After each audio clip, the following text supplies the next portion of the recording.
and the Chooks are cooked. They got the worst attack in the competition.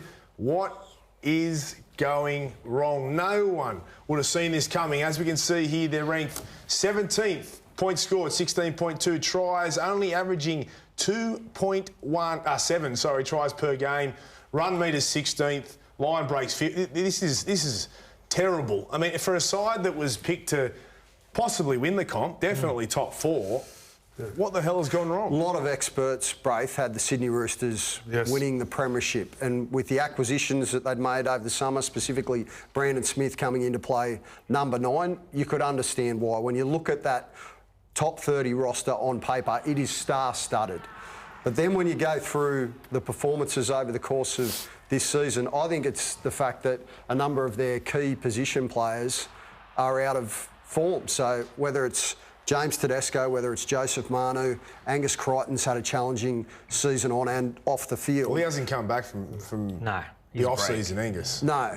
They've been flat by their lofty standards. They've had key position injuries as well. The Cheese is now out, but that wasn't really working prior to that anyway. So, look, what I will say is Robbo's got the runs on the board as an NRL coach, and if there's a coach who can dig them out of the hole that they are currently in, I'd be backing him. Well, this is his biggest But there's test. no Sonny Bill Williams, right? So the last time they won a comp, they got Sonny to change their culture and training. Last time and they got Cooper Cronk, who won them 2 in a row. Yes. There's no Cooper Cronks that can come and save them. Not at the moment. Not as easy. Not at the moment. Look, they will get the Cheese back. They will get Sammy Walker back. I think Sammy Walker. in hindsight, Let's touch on Sammy Walker. Yeah. Sammy Walker. So they dropped him, right? Error. Mistake. Okay. Now, they thought, in saying that, they always had the intentions of bringing him back after a couple of weeks, but then he got that injury. Manu hasn't stepped up, which is a shock to everyone. He's gone from golden boot to really struggling. Sam Walker, did they get that wrong? Look, I think they did with the benefit of hindsight, Braith. For whatever reason, they felt as though Sam wasn't getting the attack to gel the way that they specifically wanted to play, but they've gone backwards. The attack's got worse since Sam hasn't been there, and as much as Sam has got some deficiencies in his game defensively, I would argue with the ball he's as dangerous and creative as any player in the competition. Yeah, for mine that answer's twofold. For the NRL side, no doubt they've got it wrong because they have not got better without Sam Walker there.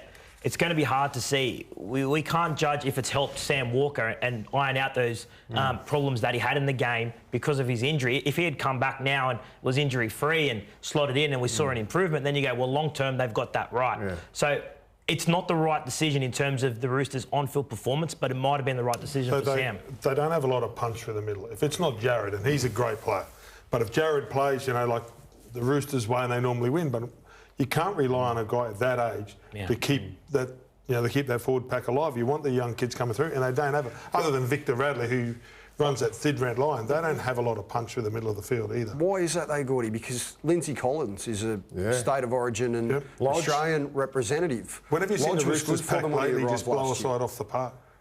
I haven't. No, I can't recall that's the problem. I think the problem is, this time last year, or even in seasons gone by, or a few weeks prior to this, you would say that if they were struggling with form, they're always going to make a run.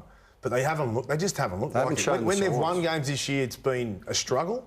And I don't think it matters who you put into that team right now. I can't see too much of an improvement, and that is a huge concern for the club and somewhere they haven't been for a very, very long time now. Time for Teeing Off, brought to you by TaylorMade Hoops. The Roosters have hit back. Yeah, obviously brilliant scenes over the course of Super Saturday when two of the enforcers of the game, Jared Waerea-Hargreaves and also Spencer Leniu, the old bull and the young bull, got a little bit hot under the collar. But speaking to people at the Roosters today, they're adamant that the reason Jared was so riled up was because the Panthers had actually been sledging a lot of their players for the majority of the game. So I don't know exactly what was said, but whatever it was, it clearly got under the skin of the big Kiwi enforcer, JWH. And then these two, I think Spencer's inviting him out to the car park there. Well, so you're saying the Roosters aren't happy because the Panthers have come at them and Jared, but they're saying that there was a lot more going on than what meets the eye. Yes, correct, yeah. Okay. So obviously Penrith came out afterwards and said, well, Jared went looking for trouble and he found it, but the Roosters are adamant, and the Panthers have got form in this department. Like, this isn't the first time that we've seen flare-ups. If you remember that game with the Raiders a couple of seasons back, where that then also led to a variety of different allegations being made. All right, thank you, Hugh.